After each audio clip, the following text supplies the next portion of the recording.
Welcome to our special broadcast here on K. Who are running to make a positive change in the state of California. Today, we are pleased to welcome Steve Hilton. His aim is to make California golden again. Great jobs, great homes, great kids. Welcome, Steve Hilton. To be this today. Absolutely. As we were speaking just before we got on the air, you are up in our Central Valley, California. I'm in Visalia today. I'll be in Fresno a little bit later. It's actually one of my favorite parts of this. I live in the Bay Area, and over the past 2 or 3 years now, probably 3 years, that I've been really working on and developing the policy solutions. I've actually spent a lot of time here. I really love our farm. Is so precious. It's been crushed by these insane policies from the Democrats with their 15 years of one-party rule. Just in Bayfield, the south end of the valley, and our oil and gas industry is being crushed as well. I mean, it's all so infuriating to see and great job deliberately destroyed by the people in charge. It's absolutely outrageous, and that's what I want to turn around. We've got to have a governor for every job, every community, and all our great California industries, and not just, pursue this insane ideological crusade. Yeah. For those of our listeners who only know you as the host of the Sunday Fox News Channel show, The Next Revolution, rather religiously for the 5 or 6 years it was on Fox. What more should our listeners know about you this morning, Steve? Well, as everyone knows who's listening, but perhaps if you didn't watch the show, yes, I still have the British accent. I was born and raised in 2012 with my wife and 2 sons, and I've raised my family here. They're teenagers now. Taught at Stanford University and became an American. That's the most important thing. I really am so proud to be an American. I got my citizenship in 2021 after many years of going through the process in the proper way. And it's just able to be American and fight for the future of this state that means so much to America. But one thing I'll also say is that although my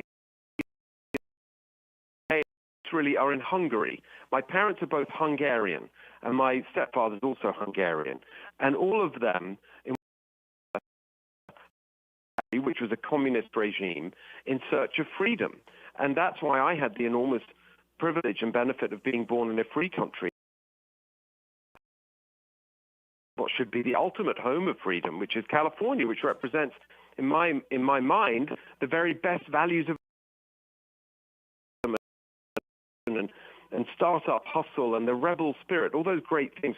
But of course, all of that's been crushed by the people in charge right now.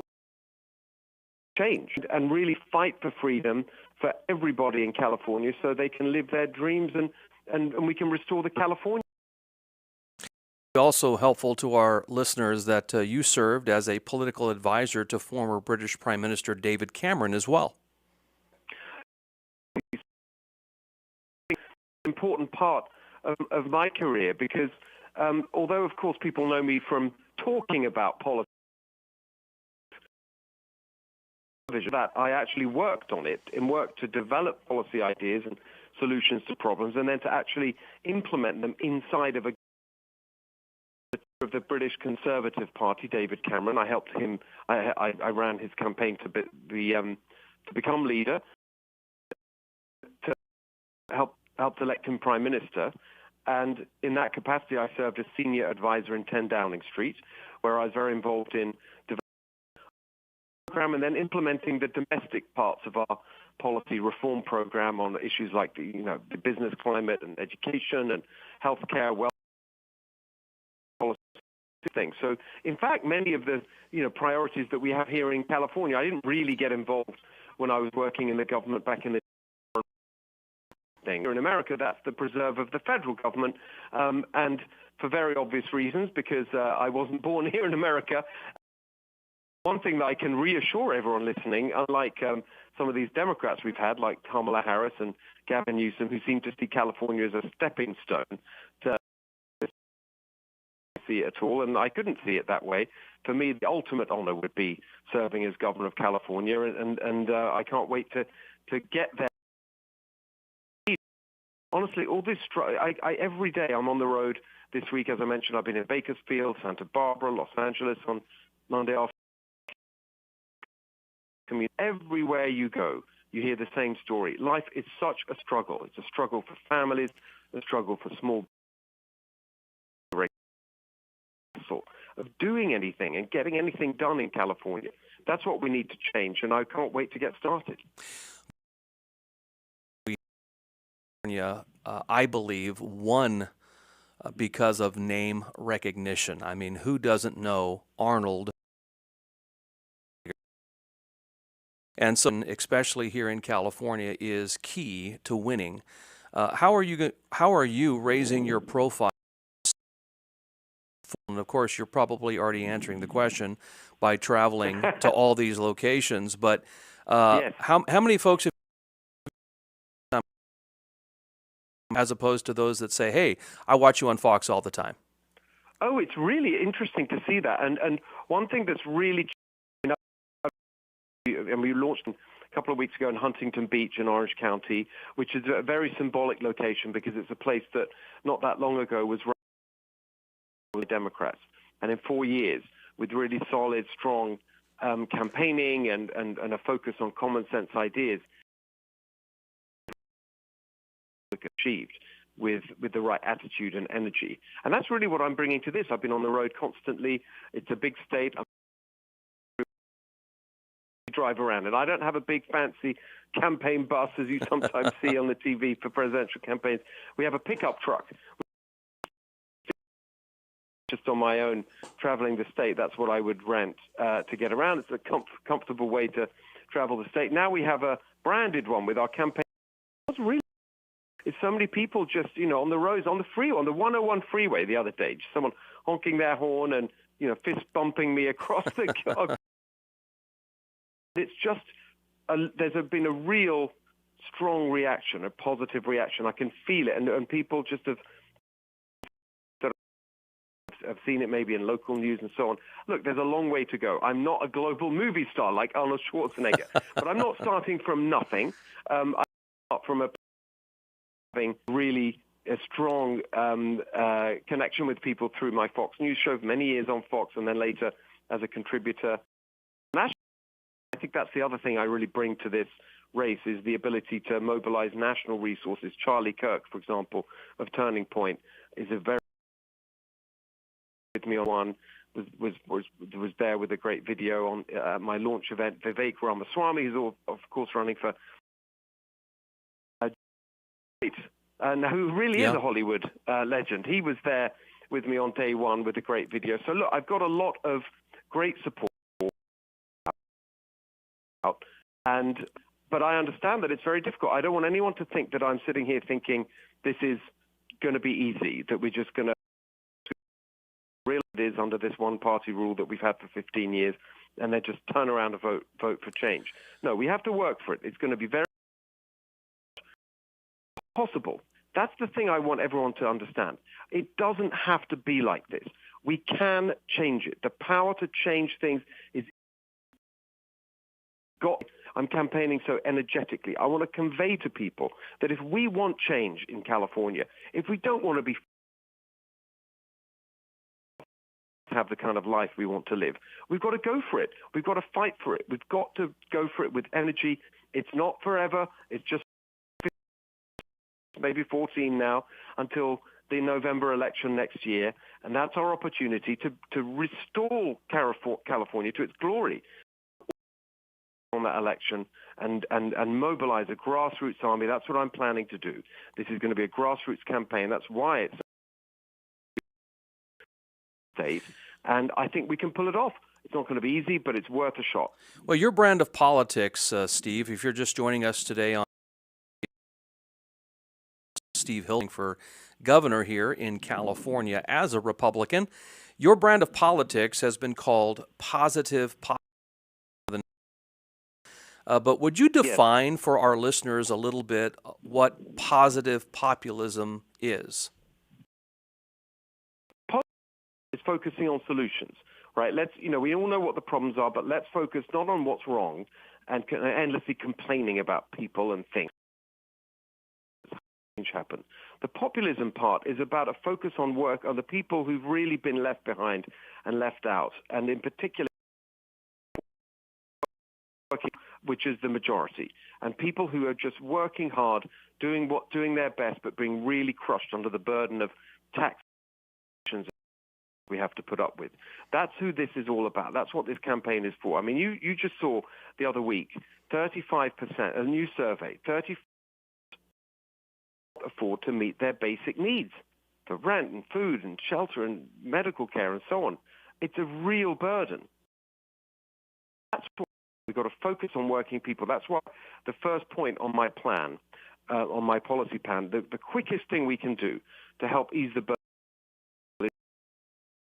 So point number one is if your first $100,000 of income, tax-free in terms of state income. Millions of households, over 7 million households in California will get a big boost from that. But of course, everyone who earns will get a boost from that. This is your the board. So I think that's what the populism is about. It's about a very pragmatic, non-ideological lifting people and making their lives better. It's practical, it's positive, it's common sense. It's not kind of crazy over the last few years from this 15 years now of Democrat one-party rule. As we approach the second half of this interview, I want to go through a bit of a lightning round here and talk about some fiscal issues that obviously impact normal Californians here in California, as well as some social issues, specifically here in California, because we're the land of fruits and nuts, as so many have said. But the first thing I want to talk about is something that has been COVID in 2020. What is Steve Hilton's position on parental rights in schools? Yes. For every place else, for that matter. Well, I mean, strongly in favor. It's the Good summary. I mean, the thing that we have way that the left talking about our children. No, it's not your children. It's not the government's children. It's not the teacher union's children. It's not the school's children. I'm a parent. I can't. The idea that someone else is going to tell me how to raise my kids is just offensive to me. And so this goes deeply to the political extremism that we're seeing in schools. Of course, that must be resisted and defeated. But also in terms of the actual basic job teaching kids. And so that's one of the changes I want to make is to refocus our public schools on education instead of indoctrination. Disastrous performance in the public schools in California now, which is that, I mean, if you just look at the numbers, it's truly shocking. Under half, I think it's 46 standards in English. For math, it's 33% who meet the standards. That means 2/3 do not. I mean, what? Unacceptable. Both of those numbers, frankly, should be 100%, and we should not rest until we get to that. If who can afford to send their kids to private schools, and I'm all in favor of that. That's another example of exercising parental choice. But they wouldn't tolerate that kind of level of failure in a private school. Why on earth should we tolerate it in public? One of the mechanisms, of course, that we have to improve standards in education in our public schools is to give parents more power within the system. Gloria Romero, she was previously the Democrat leader of the state Senate. Fantastic coach. I actually, where she officially left the Democratic Party, joined the Republican Party, been a great champion of school choice. She 2010, I think it was, called the Parent Trigger Law, which was very, very important, became a model for not just here in America, other states in America, but around the world. to it back in England where I was at that time. And this was all about giving parents, as the name suggests, triggers for parents to be able to improve their firing a principal, replacing the leadership of a school, converting to a charter school, all these different about how the school was performing and how individual teachers were performing.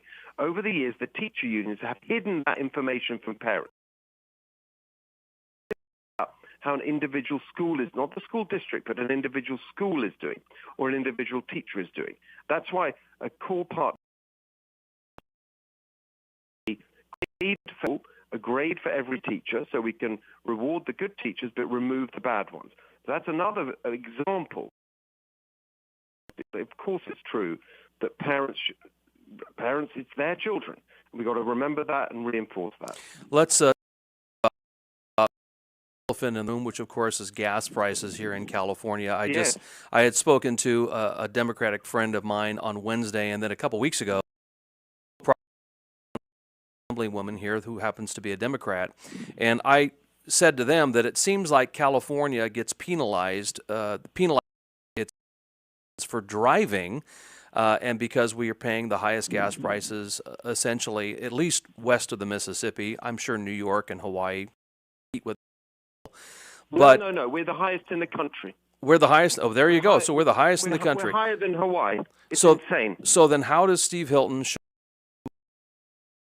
gas price issue and drilling and all of those other issues that environmentalists are sure going to oppose?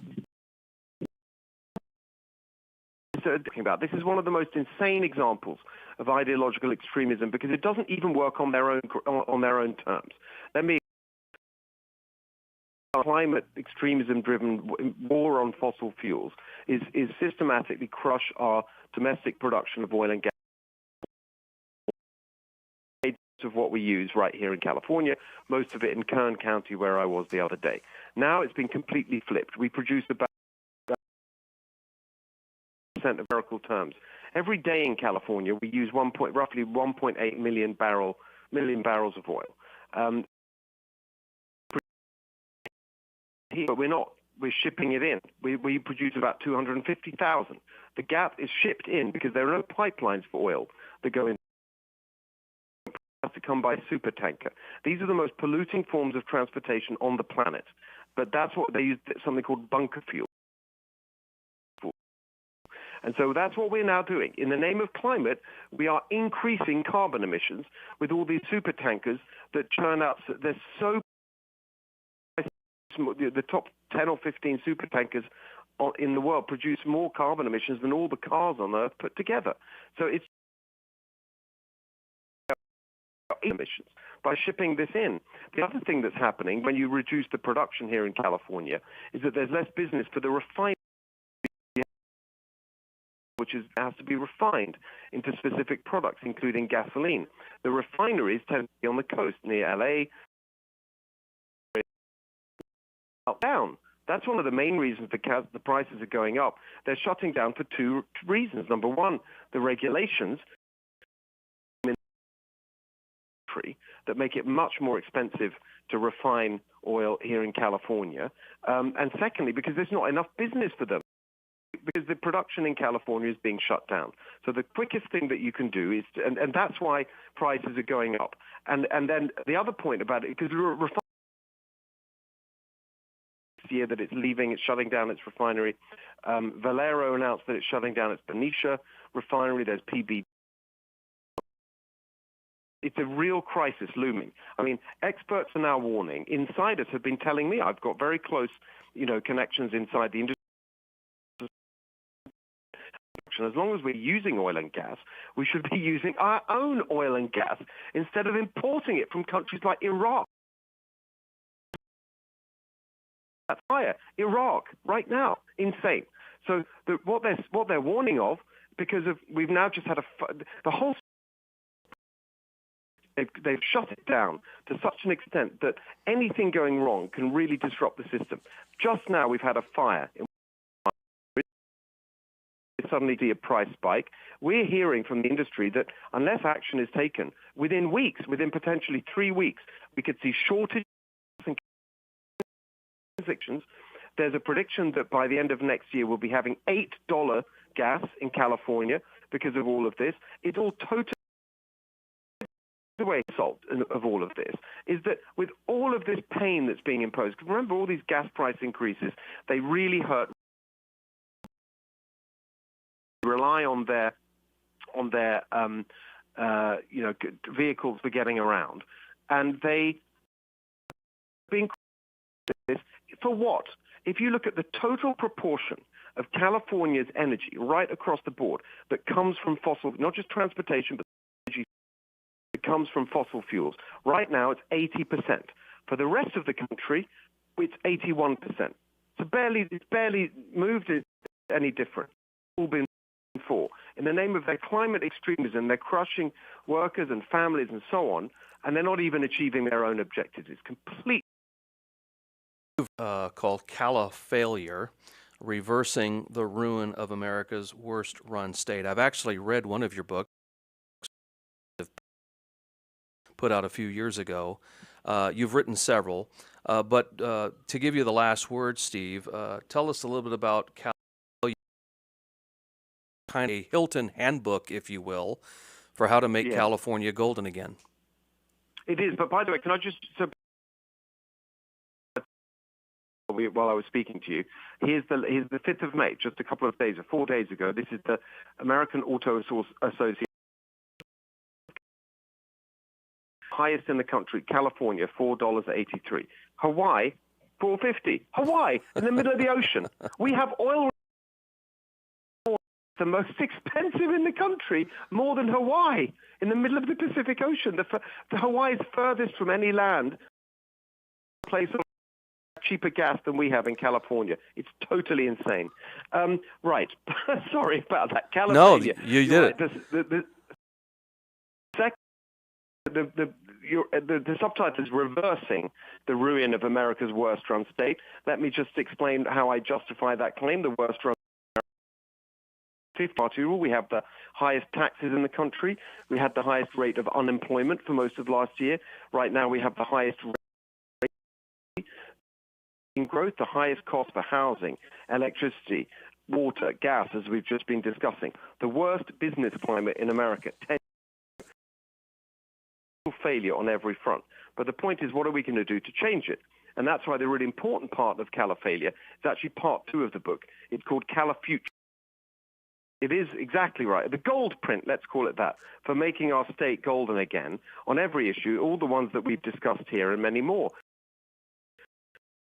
Wait to win that election in November 2026. Obviously, of course, we have to get into the top 2 in the primary in June 2026. It just doesn't have to be like this. We're not like any other state. We should be the greatest state in America, representing America again, with just common sense policies that turn things around and allow people and families to live their dreams. That's what it's all about. And actually it doesn't require, it's not complicated. Most of the solutions to these problems are very obvious. In one phrase, which is just leave us alone. The government should just leave us alone.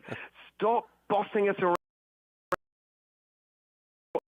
Nanny state bureaucratic government, endlessly interfering in everything. All of that is what costs the money. All these bureaucrats impose, and that all costs more money. They've doubled the budget of the state of California in the last 10 years. It's gone from $160 billion in 2015.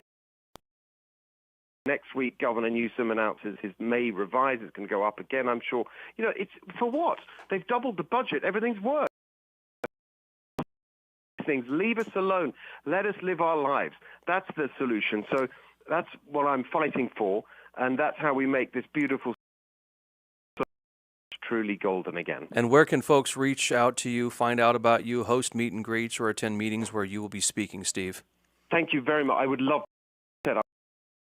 I've got an aim to knock on 1 million doors by next June, the primary. Please sign up. Let us know. We're just getting organized, so it may be a little back from us, but we will make sure we get back to you. And you can go to stevehiltonforgovernor.com, and it's for FOR, Steve Hilton for involved, and we would love to have you involved. Please just let us know where you are, what the kind of thing you'd like to do, and then we can state. Steve Hilton, thank you for taking time to answer our questions, and we hope that you'll consider doing this again with us here at KHTS over the course of your campaign. Absolutely. Anytime. It's great to be with you. Thank you. Thank you so much, Steve. Take care. This is our special broadcast here on KHTS. Just had an opportunity to rounded idea of who Steve Hilton is. Encourage you to get out there and look up these candidates, read them, make some informed decisions. If you want to listen to more of Pastor Jerry Cook and Politics in the Pulpit, we're here live every Wednesday at 2 o'clock here on KHTS, your hometown station. You guys have a great weekend.